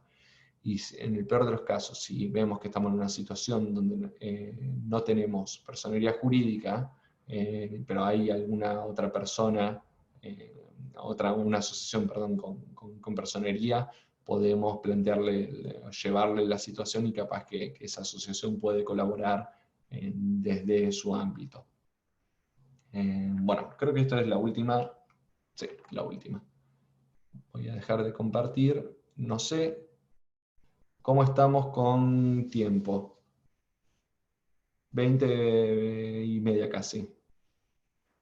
Diego, si te parece comenzar con las preguntas. Bueno, perfecto. Hay un fallo al final, que después lo pueden ver en el material. Esto lo quiero mencionar 2 minutos porque hubo varias preguntas del anterior, que habla sobre el tema del maltrato y qué pasa con los animales que salen en tránsito. Eso después vean que es muy interesante y tiene fundamentos muy, muy importantes. Pero vamos a arrancar con el tema de las preguntas. Hay bastantes preguntas, bien.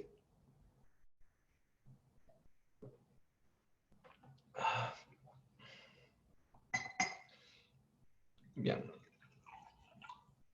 1. No entendí lo de la operatividad de las normas constitucionales. ¿Qué quiere decir de orden público? Bueno, está bien, perfecto, clarísimo. Operatividad, es decir, nosotros tenemos en el derecho normas que son operativas y programáticas. Operativas son que entran en funcionamiento desde su sanción, y programáticas son las que requieren alguna reglamentación o otra norma posterior que las ponga en funcionamiento. Un ejemplo claro de una norma programática es la creación de un ministerio. Bueno, requiere las partidas presupuestarias, la reglamentación y demás. Cuando estamos hablando de operativa, estamos diciendo que directamente se aplican en el caso la normativa. Entonces, las normas constitucionales, especialmente con el nuevo Código Civil y Comercial, se aplican directamente en el caso particular. Esto es lo que se llama la constitucionalización del derecho privado. Y orden público implica básicamente que el Estado tiene un particular interés que no se ha dejado de lado esa norma, que implica que los particulares no pueden por convenio privado dejar de lado una norma de orden público, inclusive no se pueden renunciar. Esto es cuando el Estado tiene un interés superior en que esa norma sea cumplida independientemente del consentimiento que tengan las partes. Es decir, por más que yo, por ejemplo, dé autorización a una empresa que contamine el río, como es de orden público, esa autorización no tiene ningún tipo de validez. Bueno, segundo, los colegios veterinarios anteponen el arancel ético a las castraciones gratuitas o de bajo costo. Bueno, no entiendo por ahí que haya preguntas, pero si se apunta al tema del tema de que es ético el arancel por una cuestión de esto de la competencia desleal, obviamente estamos hablando o repitiendo lo mismo, que en realidad sí pueden establecer un arancel mínimo dentro de la actividad privada, y es hasta cuestionable eso, pero bueno, sí en principio pueden establecer un arancel mínimo para que no haya una competencia desleal. Pero sobre las cuestiones de castración pública bajo costo, eso que en realidad gratuitas, no bajo costo, deberían ser gratuitas. Sobre las castraciones estamos hablando de la prestación de un servicio público, o sea que en realidad el colegio, volvemos a lo mismo, y que quede esto claro, no puede reglamentar las cuestiones de salud pública. Pregunta 3, a ver, para tener abogado gratis, ¿hay que tener certificado de pobreza? Porque lo que el colegio exige es que los servicios de castración gratis sean con certificado de pobreza. O sea, que no sería una buena comparación el servicio gratis de defensa. No, en realidad sí es una buena comparación. Yo entiendo que en las defensorías, pero en realidad por un tema de exceso de cantidad de casos que llegan, uno va a tribunal y ve las defensorías como están, muchas veces exigen certificado de pobreza, son muy flexibles inclusive, las mismas defensorías cada vez son más flexibles, inclusive con un recibo de sueldo, muchas veces el defensor público atiende el caso, o sea que no es una cuestión de certificado de pobreza. Y esto es lo mismo, en realidad, para que el programa tenga un...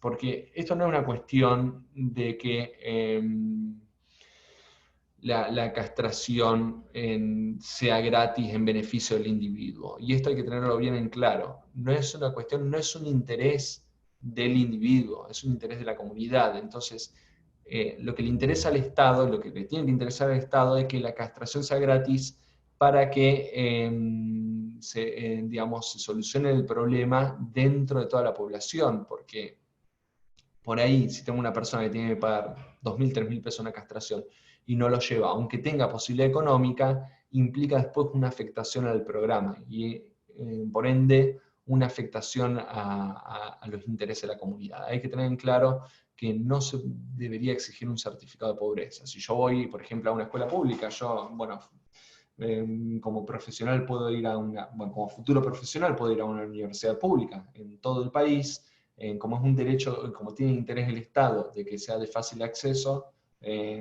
obviamente yo me puedo inscribir aunque sea multimillonario en una facultad pública. O sea que hay que tener en cuenta esto, que también la educación no conoce esos límites.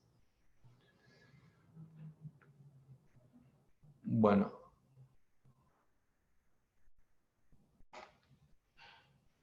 Bueno, acá hay una cuarta, me mencionan una ONG, yo por las dudas no leo por una cuestión de privacidad de la misma ONG, pero dice que quiere habilitar un hospital veterinario, obviamente gratuito. ¿El colegio veterinario debería habilitar el quirófano? No, obviamente que no.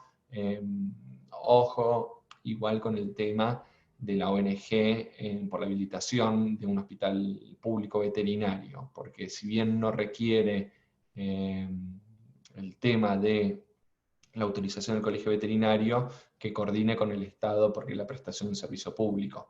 No caigamos tampoco en el error de excedernos, porque en realidad el hospital veterinario, en su caso, tiene que estar en cabeza del Estado. Ahora, es lo que digo yo siempre, cuando falla el Estado en la prestación del servicio público, ahí empiezan a aparecer el voluntariado y las asociaciones para suplir la deficiencia del Estado.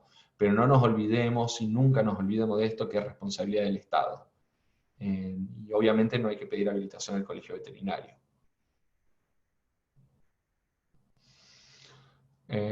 Bueno, la misma pregunta, si para que el municipio tercerice debe haber ordenanza previa. Bueno, eso en realidad hay que ver sobre las leyes orgánicas de las comunas y los municipios, pero es fundamental y se recomienda que no se tercerice el servicio, y especialmente que no se tome el servicio público en cabeza de las asociaciones del voluntariado. Porque si no está cargando la población, entiendo que después está la realidad, una cosa es la teoría, otra la realidad, pero se está cargando en cabeza de particulares algo que tiene que estar en cabeza del Estado. Lo que sí pueden hacer las asociaciones y tienen que hacer, obviamente, es ayudar, especialmente desde el punto de vista técnico de capital humano, a llevar adelante el programa, pero los recursos económicos tienen que venir del Estado. Es decir, los recursos económicos que no son del Estado, es decir, el Estado los asigna, pero tengamos en cuenta que los recursos económicos del Estado vienen de la población. O sea que si hay una demanda de la población, obviamente se tiene que cumplir porque es la misma comunidad la que en realidad está financiando el Estado. A ver, la 6. Por ejemplo, si usamos la red social Facebook para informar sobre dónde inscribirse para turnos de castración o para comunicar en qué campaña y cantidad de animales esterilizados, eso es dar una información que comprometa al veterinario. ¿Puede el colegio utilizar en contra del veterinario? Sí, sí, a ver, en realidad yo lo que evitaría es mencionar al matriculado, pero en anunciar, obviamente que hoy en día es todo informático, los turnos se dan por WhatsApp, por la web, se suben en las páginas, se usa Facebook y demás. Difusión y el mensaje de difusión es una herramienta hiper útil, inclusive para hacer denuncias sociales de situaciones de maltrato y demás, se utiliza mucho, de incumplimiento. Se utilizan mucho las redes, una buena herramienta. Yo lo que recomendaría es por ahí no dar datos del veterinario que va a llevar adelante el programa. En caso de que vaya algún vedor del colegio, tratar de, básicamente no dar la información del veterinario, no porque uno esté ocultando algo como si fuera un delincuente, sino porque después esa información se usa en contra del veterinario. Pero yo no dejaría de comunicar la campaña, fundamental la difusión y la concientización, pero trataría de no comprometer al veterinario en particular, obviamente. Hola, quisiera preguntar, ¿quién debe autorizar dónde y cómo instalación, protocolo quirúrgico, tratamiento de residuos? ¿Se puede realizar una campaña de castración?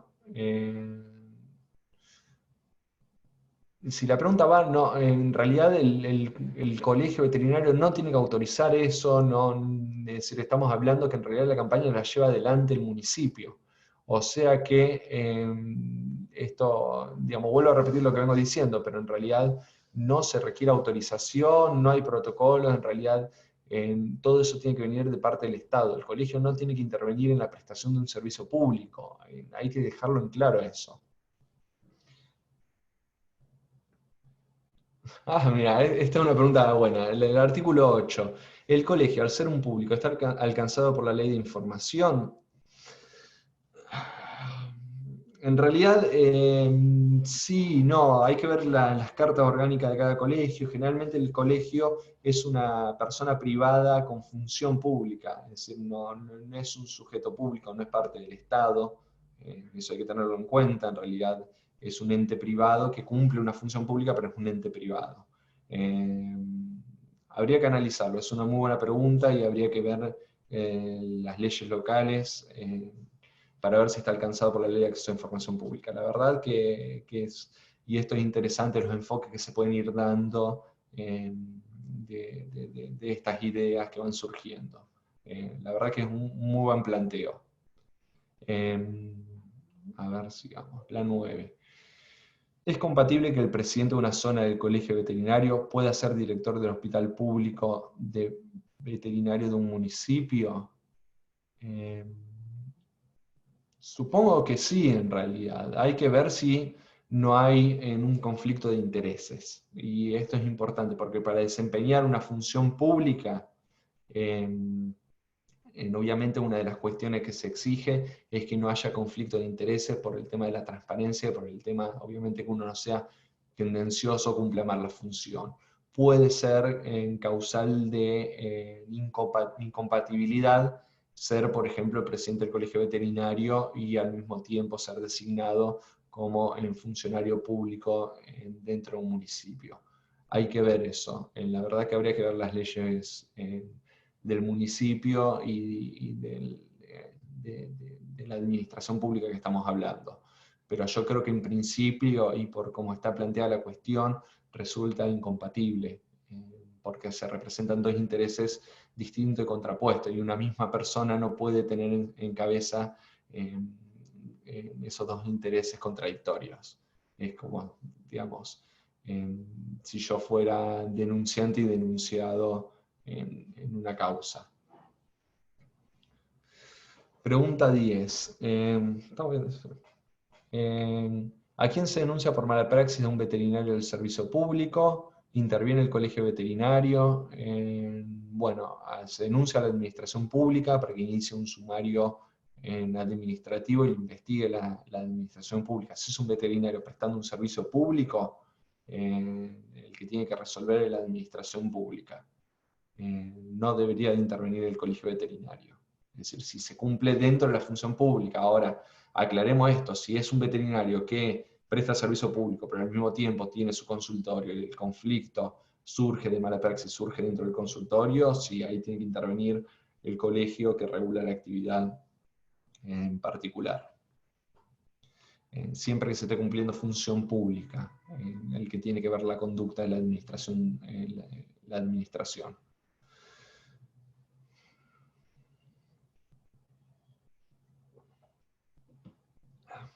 La 11. ¿Se puede considerar maltrato de parte de los profesionales veterinarios que se nieguen o se oponen a que otros colegas organicen campaña de castración a bajo costo? Depende de lo que entendamos por maltrato. Yo creo que puede ser en alguna causal de impedimento de prestación de servicio público, pueden tener responsabilidad civil, por ejemplo, sin justificación alguna, impiden la prestación de un servicio público y el Estado obviamente puede reclamar los daños que se generen por el impedimento. Ahora,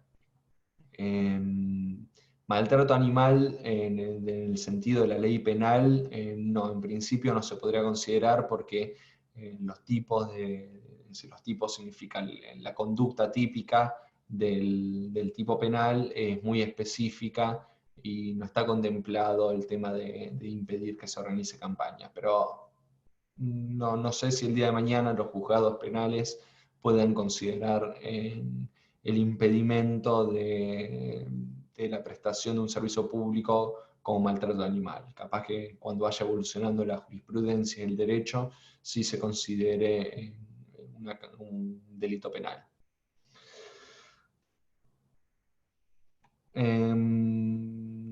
La pregunta 12. ¿Dónde obtengo modelo de carta documento para intimar al municipio el cumplimiento del programa? Bueno, yo en realidad no vas a encontrar en ningún lado en internet. Si se pone modelo de carta documento, dudo mucho que haya en internet. Yo lo que te recomiendo siempre que hables con un abogado de la zona que conozca las leyes locales. Así obviamente pueden cuadrar mejor la causa porque cada caso es particular. Yo te recomendaría que hables con un profesional del derecho, sino de todos modos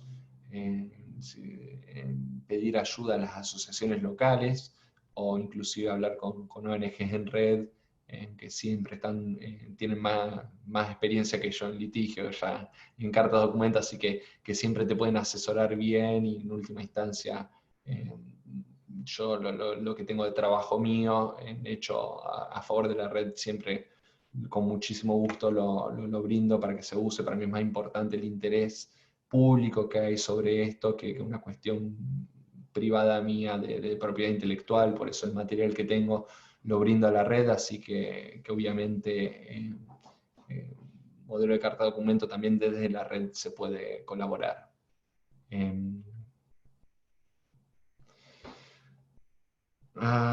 Pregunta 13. Si hay personalidad jurídica pero está desactualizada, ¿vale? Sí, en realidad sí vale en principio, porque al menos que le den de baja a la personalidad jurídica desde la inspección de personas jurídicas, ya sea las generales o las locales, al menos que le den de baja, sigue existiendo la persona jurídica. Lo que yo te diría igual de todos modos, que traten de tener al día, porque muchas veces se pide, por ejemplo, para el inicio de acciones judiciales, las actas de asambleas y de comisión directiva, donde se manda a llevar adelante la acción. Y para el tema de subsidios y muchas veces de tema de colaboración estatal, te piden tener actualizada la información. O sea que los libros hay que tratar de tenerlos en orden. Bien. ¿Puede una entidad de bien público querellar? Sí, obviamente. Acá en Santa Fe, en el Código Procesal Nacional está también, en el Código Procesal de Santa Fe, en el Código Penal establece específicamente que las asociaciones con personería pueden querellar siempre que tenga que ver con los intereses involucrados. Es decir, si soy una ONG en contra de, por ejemplo, los actos discriminatorios, obviamente no voy a poder querellar sobre una cuestión de derecho ambiental. Pero sí, las personas jurídicas pueden querellar, inclusive pueden iniciar acciones de amparo y demás.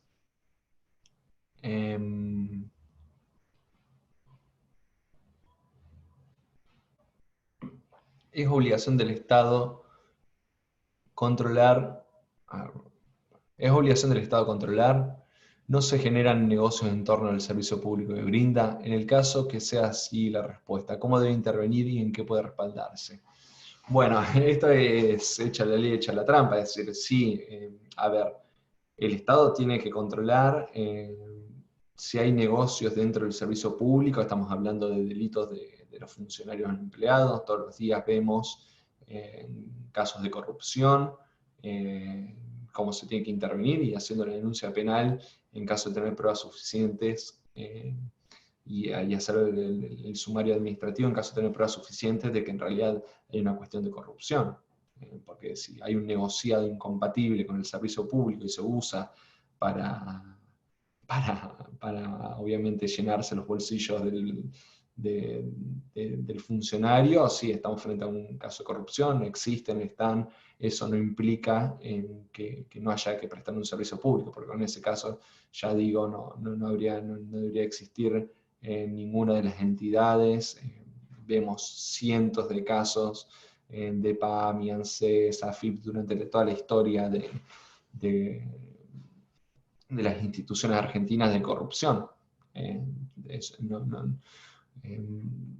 Entran dentro de la misma categoría, en realidad es un acto de corrupción y no tiene ningún tipo de vertiente especial en este caso, es más de lo mismo. ¿Puede el municipio proteger al veterinario que castra en el programa de colegio? ¿Cómo? Bueno, esta pregunta es importante, la verdad. El municipio sí debería asistir al veterinario. Una forma de protección es, obviamente, que se le haga un contrato, que se lo tome dentro de la planta permanente, o si no se puede, obviamente que se haga un contrato de prestación pública, y eso le da una protección a la función pública que está cumpliendo el veterinario. De todos modos, también el Estado el municipio puede brindar las herramientas para la defensa del veterinario, inclusive en caso de apelación de la sanción administrativa que imponga el colegio. O sea que desde el punto de vista técnico-legal, el municipio puede brindar herramientas para proteger y defender al veterinario que se le inicie un sumario administrativo. En esto, creo que lo dije la vez anterior, pero bueno, lo repito, desde el primer momento hay que hacer una defensa. Generalmente son procedimientos inquisitivos, hay que dejar plantear la cuestión constitucional y acusar esta situación de procedimiento inquisitivo que tienen los tribunales y suelen tener los tribunales de ética, y la condena que va a venir, porque suele venir, porque ya el mismo juzgador es parte, es decir, está todo involucrado, el apelar la resolución adversa en el Tribunal de Ética y llevarlo a la vía judicial. Y es interesante también hacer eso reiteradas veces, porque en la apelación, si se da vuelta una falta de ética, carga con las costas, es decir, los honorarios del abogado lo solventa quien pierde. Entonces, si el colegio veterinario se da cuenta que por fundamentación de cuestiones públicas pierde acciones dentro del fuero judicial, eventualmente tiene que pagar y se da cuenta que es antieconómico seguir con esta política. O sea que hay que defenderse nomás desde el punto de vista legal y todo en orden, pero ese es el motivo esa es la forma de limitar un poco estos abusos. Bueno, sigo un poco más si no están muy aburridos, si no, vos decime, Jorge, ¿qué te parece? Sigo un poco más, con algunas más. Perdón, tenía el micrófono cerrado. Sí, sí, sí, sí. No sé si hay alguna particular que quieras destacar por ahí, o que haya sido que ustedes por ahí la están viendo reiterativas, que por ahí pueda, porque veo que son muchas y no quiero dejar alguna importante sin contestar. Bueno, ahora si querés, mira alguna de las preguntas y mientras vemos de reunir algunas. Sí, si te parece, si hay alguna importante que parezca fundamental, porque por ahí estoy, Sí, sí. para no repetir tanto sobre lo mismo. Ahora lo vemos con las moderadoras. Lo Bien. único por ahí, hay algunas preguntas que son un poco reiterativas, pero tal vez creo que hay que tener en cuenta que hay gente que es la primera vez que escucha esto, Sí. entonces tal vez sea bueno pasarte la pregunta, aunque ya lo hayas explicado, porque son muy, muy claves, ¿te parece bien? Sí, sí, sí, sí, yo no tengo Bueno, problema. ahora Yo vemos de elegir algunas. como veo que son varias, no quiero dejar de Perfecto. contestar, y por ahí contesto 2, 3 veces lo mismo para ver si hay algo por ahí que abarque. Pero bueno, sigo yo contestando y cualquier cosa me Dale. avisas. Gracias, Diego. ¿Dónde estamos? Acá. En el municipio donde habito ocurrió que un comerciante ató a su 4x4 a un perro que vivía en la estación de servicio. Lo arrastró hasta la ruta hasta destrozarlo. No le cabe ninguna denuncia penal, pero sí, obviamente. Es una locura. No sé por qué habrá hecho eso. Me suena casi a psicópata. Sí, sí, hay que denunciarlo, hay que condenarlo. Y hay que querellar en caso de tener posibilidad, y si no tenemos facultades de querella porque no tenemos una persona jurídica, no tenemos personalidad jurídica, perdón, insistir en fiscalía que se investigue, porque es exactamente delito de crueldad contra el animal. Es más, está específicamente contemplado y se da el tipo, sí, sí. Hay que denunciar penalmente y hay que insistir que se investigue, y me parece una locura que se siga haciendo eso, pero ya sabemos que pasa todos los días. Sí, sí, sí, hay que denunciar eso. Si yo levanto una perra en celo en calle y la llevo a castrar, luego aparece el dueño, ¿tiene derecho a protestar? Bueno, esto lo vimos la vez anterior, pero lo voy a repetir justamente por este tema. En realidad, primero estamos sobre un derecho de incidencia colectiva sobre el derecho individual del dueño, una palabra que no me gusta, pero a falta de una mejor o más clara, seguimos usando la palabra dueño. Si obviamente el dueño va a alegar el tema de propiedad privada, que es su propiedad, pero el interés o el derecho del dueño está por debajo de las cuestiones de salud pública y de incidencia colectiva. Yo daba el ejemplo en este caso, por ejemplo, de la obligación que tenemos como ciudadanos en el tema de la cuarentena, que hubo y que en algunos lugares sigue estando, por el tema del COVID. Es decir, yo tengo mi derecho individual de libre tránsito, es decir, es uno de los derechos más fundamentales, de libertad ambulatoria, tiene un remedio que es el habeas corpus, que específicamente pensado para eso, y sin embargo los juzgados entendieron que primero está el tema de incidencia colectiva. Así que hay que tener cuidado. El Estado puede tener facultad de, obviamente, exigir la castración de un animal cuando se está llevando adelante en un programa de salud pública como este. Bueno, esta creo que me dicen que es de México. A ver, hace un año en el estado de Querétaro, puede ser México porque no conozco acá en Argentina, se quiso cambiar la ley de protección animal y el colegio pedía que el MBZ, que estuviera al frente de una unidad de control animal, fuera colegiado, el médico veterinario, bien. Lo quisieron imponer como requisito obligatorio. ¿Es legal? En el caso de que se menciona una ley de protección animal. No, de hecho hay un fallo, bueno, justo esto veo que es de México, pero acá la Corte Suprema sacó un fallo inclusive sobre la limitación del Colegio Veterinario. Inició una acción mere declarativa contra, creo que era la provincia de Buenos Aires, que había establecido, bueno, que un tipo de medicación no era necesario que sea vendida y controlada por un colegiado, un colegiado veterinario, y se estableció que como es una cuestión de regulación de administración pública, no es un requisito, digamos, no es un requisito que el colegio puede imponer. O sea que yo no veo por qué un colegiado tiene que ser. Vamos a tener igual que dividir acá las aguas, porque una cosa es que sea un matriculado y otra cosa es que tenga título habilitante para ejercer, porque tengamos en cuenta que obviamente tiene que ser alguien que sabe y que está llevando adelante digamos, una castración, tiene que ser alguien que sabe hacerlo. O sea que sí es necesario por ahí que haya un veterinario. Ahora, la unidad de control, me imagino que debe ser un puesto administrativo y que no es necesario que sea veterinario. Más allá de que la persona sea idónea para el cargo, que es el único requisito que suelen poner en la administración pública, no veo por qué se tiene que pedir un título específico para controlar o llevar adelante un ministerio o una unidad. ¿Le podrías preguntar al doctor si puede facilitar modelos de amparo sobre estos temas? Sí, no hay problema.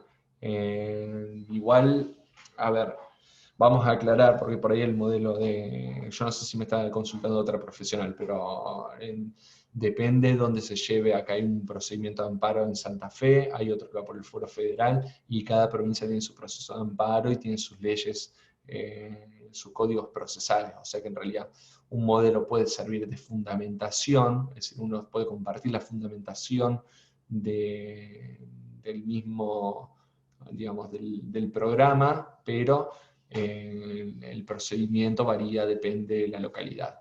O sea que un modelo te puede llegar a servir relativamente. Pero sí, todo material, si consultan a la red, yo suelo brindar todo material que tengo. ¿Hay alguna reglamentación que me prohíba como voluntario, como ONG con personería jurídica, trabajar en forma conjunta en la implementación del programa? ¿O más bien, alguna reglamentación me ampara para hacerlo? No, la verdad que no conozco ninguna reglamentación. Habría que ver obviamente cada ordenanza, cada ley local, pero no, obviamente. De hecho, la misma Constitución incentiva, en el artículo 41, creo que 43 también, si no me equivoco, incentiva a las asociaciones a que, digamos, estos cuerpos intermedios se llaman, lleven adelante digamos, los intereses que está protegiendo. O sea que, al contrario, te ampara la Constitución y te ampara la ley porque te da importancia y te da relevancia jurídica para llevar adelante las cuestiones de política pública, o por lo menos de los fines que tienden las ONG. Entonces, no, todo lo contrario. A mí me parece que más que prohibirte, encontrás amparado en la ley en llevar a involucrarte en los temas. A ver si seguimos. Bueno, creo que ya llegamos al final, así que termino con las últimas 2 o 3 que quedaron. No sé si habrá quedado alguna en el medio, pero ya me parece que es horario de ir cortando. Las ordenanzas están, pero no se aplican, porque dicen que deben actualizarse. ¿Qué hacer frente a esta postura? Bueno, obviamente pedir la actualización de las ordenanzas, y si no, por más que estén y estén desactualizadas, nosotros estamos hablando que al ser una cuestión de prestación de servicio público, se pueden hacer operativas normas superiores. O sea que, aunque no estén actualizadas, no es excusa para no llevar adelante el programa. Ante la presentación de un recurso de amparo, ¿puede el juez y el Ministerio Público actuar de la manera que la acción quede en la nada? Ante la presentación de un recurso de amparo, ¿puede el juez y el Ministerio Público actuar de la manera que la acción quede en la nada? Me imagino que esto implica si se puede llegar a rechazar una acción de amparo. Sí, obviamente, el juez va a tener que evaluar con las pruebas y con los argumentos a quién le da la razón. Si hay un rechazo de la acción, obviamente generalmente se permiten vías de apelación. Hay que tener en cuenta que por ahí no lo llamamos a ver, pero el amparo es una vía de excepción. El juez puede rechazar in limine, es decir, antes de arrancada la causa, la vía del amparo, y pedir que se vaya por una vía ordinaria, una vía normal, porque considera que es mejor. Obviamente que el juez es el director del proceso, o sea que sí, se puede rechazar una acción de amparo, se puede perder un juicio. Eso no es motivo por no intentar, es decir, eso no es motivo para no intentarlo. Nadie garantiza que se vaya a ganar. ¿Es válido que intervenga el colegio veterinario en la confección de protocolo de aplicarse para una castración? No, no es válido. Esto ya lo repetí, pero lo vuelvo a repetir. No, no es válido, es una cuestión de administración pública y de servicio público. Generalmente, cuando uno ve estos protocolos, cuando se piden, son imposibles de cumplir, y están hechos a propósito que sean imposibles de cumplir. Se pide que las castraciones tengan un monto altísimo, se pide que los quirófanos que se prestan sean de primer mundo, se pide la firma de todos los veterinarios en la zona, se piden concursos públicos, es decir, un montón de cosas imposibles de cumplir, que al final lo que implican es una denegatoria por exceso de requisitos. Así que ni siquiera es recomendable dar cabida, obviamente depende del colegio, pero ni siquiera es recomendable dar cabida a solicitar qué protocolos se quieren aplicar. No es válido. Y bueno, creo que acá terminamos, ¿no? Bueno. ¿Quedó algo? ¿Se entendió? Ya llegamos a las 9, ya me parece que más que esto no puedo abusar de mi espacio de hablar, porque yo hablar, viste, puedo hablar toda la vida, pero ya a las 9 de la noche me parece excesivo, ya es un abuso. Igual, Diego nos autorizó a mandar la grabación de la clase pasada y esta, más el material. El PowerPoint de hoy, y fallos, otro material, los escritos que compartió, así que les va a llegar un montón de material. Uno a veces creo que necesita escuchar varias veces algo para comprenderlo, porque a veces no es del ámbito de uno, o porque a veces justo en ese momento no prestó atención a 2 palabras y ya perdió el hilo. Así que, como siempre, recomendamos volver a ver la grabación de las clases que les hayan interesado, mirar el material, conectar el material con la grabación, porque realmente muchas veces uno cree que ya comprendió algo, pero muchas veces necesita volver a escuchar el tema, ¿no? O hablar del tema. Así que, bueno, ya lo vamos a volver a invitar seguramente en otra edición del seminario a Diego, le volvemos a agradecer enormemente, ha trabajado muchísimo, muchísimo. No hay realmente muchos profesionales, un aplauso virtual. Bueno, gracias. No, gracias a la red también, y bueno, buenas noches, espero que sirva nomás. Y obviamente vuelvo a repetir, todo lo que necesiten está a disposición, porque esto... Y hay que sacarse la idea de... perdón, la última cosa y ya termino. Me agarro Dale. No suelto. Hay que sacarse la idea esta del individualismo en estas cuestiones. Entonces, todo lo que se puede brindar al bien común hay que dejarlo en manos de todos, porque por ahí lo que uno llega a concluir, obviamente otro lo puede mejorar. Y yo, de hecho, esto básicamente no debe haber nada de invención mía, sino que fueron distintos elementos de otras personas que fui y de otras instituciones que fui agarrando y compaginando. O sea que ni siquiera es propiedad mía.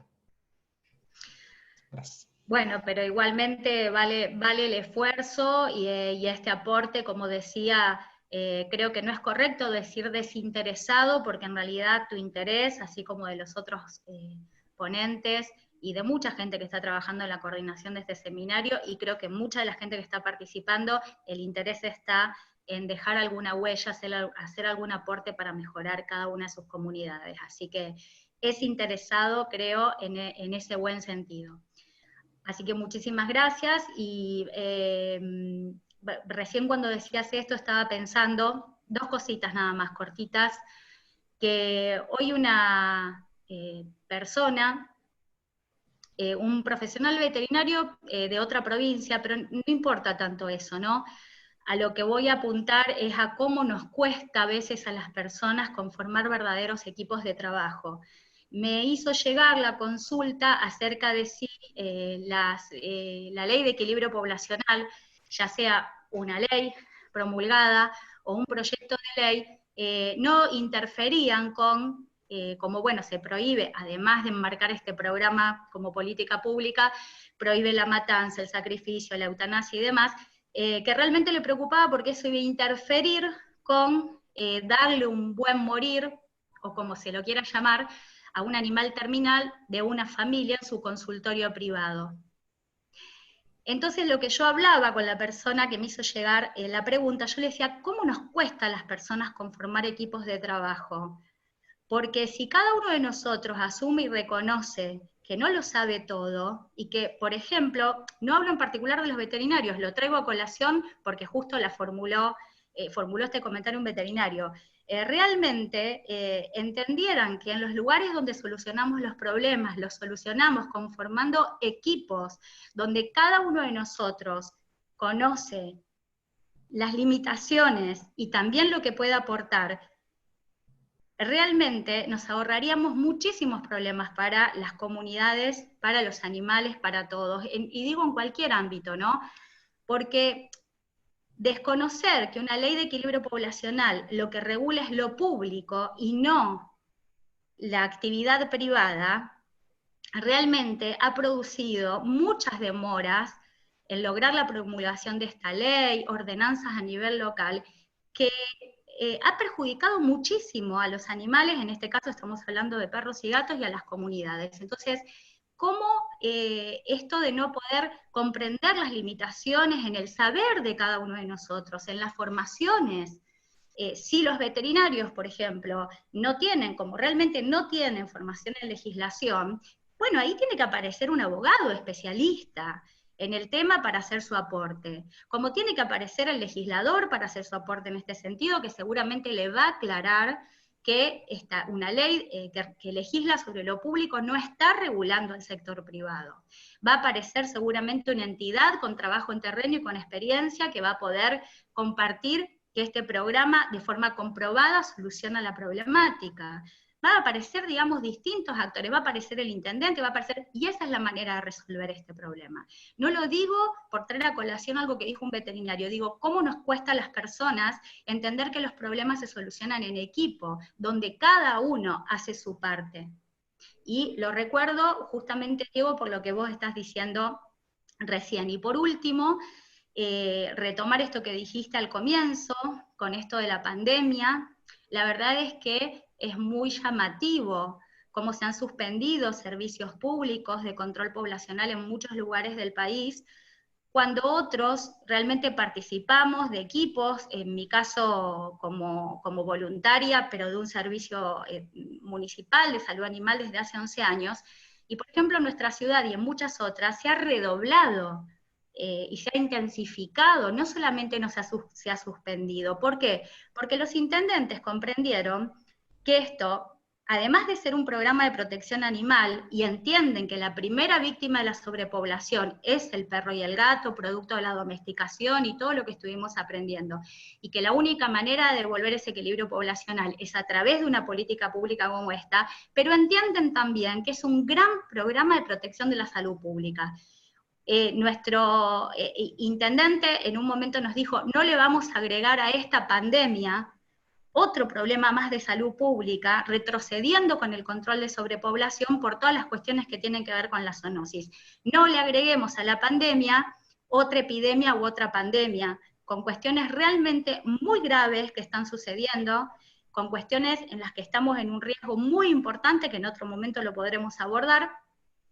Y entonces creo que de eso se trata cuando se puede trabajar en equipo y se pueden entender estas cosas. Entonces, hay lugares que han, al contrario, redoblado la apuesta y más que nunca han cuidado no solo a los animales domesticados que son parte de la comunidad, sino a las comunidades.